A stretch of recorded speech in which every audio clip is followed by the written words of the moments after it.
கர்த்தருக்கு ஒப்புவித்து அவர் மேல் நம்பிக்கையாயிரு, அவரே காரியத்தை வாய்க்க பண்ணுவார். முதல்ல உங்களுடைய வழிகளை ஆண்டவர் கையில ஒப்பு கொடுக்கணும்.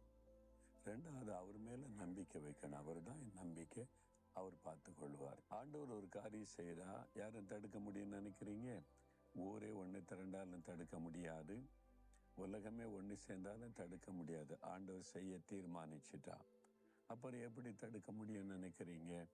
அப்போ ஆண்டவர் உங்க பட்சத்துல இருந்து காரியத்தை வாய்க்க பண்ணா யாருமே தடுக்க முடியாது. மந்திரவாதம் தடுக்க முடியாது, எந்த பிசாசின் கிரிகளையும் தடுக்க முடியாது.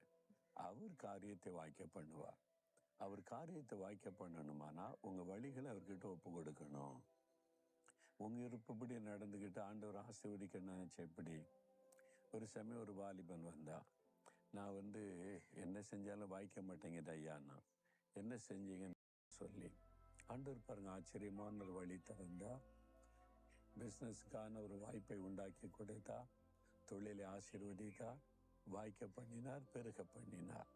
அப்போ அவங்களுடைய வழிகளை கர்த்தருக்கு ஒப்பு கொடுக்காம, நானும் ஜெபிக்கிறான் வாய்க்க பண்ணுன்னு சொன்னீங்களே, வாய்க்க பண்ணுன்னு சொன்னீங்களேன்னா வாய்க்காது. முதல்ல வழிகளை ஒப்பு கொடுக்கணும்.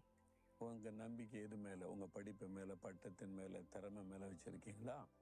உங்களுக்கு வேலை வாங்கி தர்றேன், உங்களுக்கு அதை செய்யறேன், இதை செய்யறேன்னு சொன்ன மனிதர் மேல வச்சிருக்கீங்களா?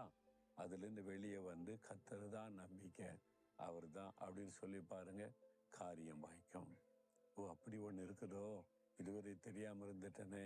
இப்ப சொல்லுங்க ஆண்டவரை பார்த்து, ஆண்டவரே என் வழிகளை உமக்கு நான் ஒப்பு கொடுக்கிறேன், உன் மீது என் நம்பிக்கையை வைக்கிறேன், நீங்க தான் எனக்கு எல்லாமே, நீங்க எனக்கு இந்த காரியத்தை வாய்க்க பண்ணுங்க, நீங்க அற்புதம் செய்யுங்க, நான் விசுவாசிக்கிறேன், அற்புதத்தை எதிர்பார்க்கிறேன்.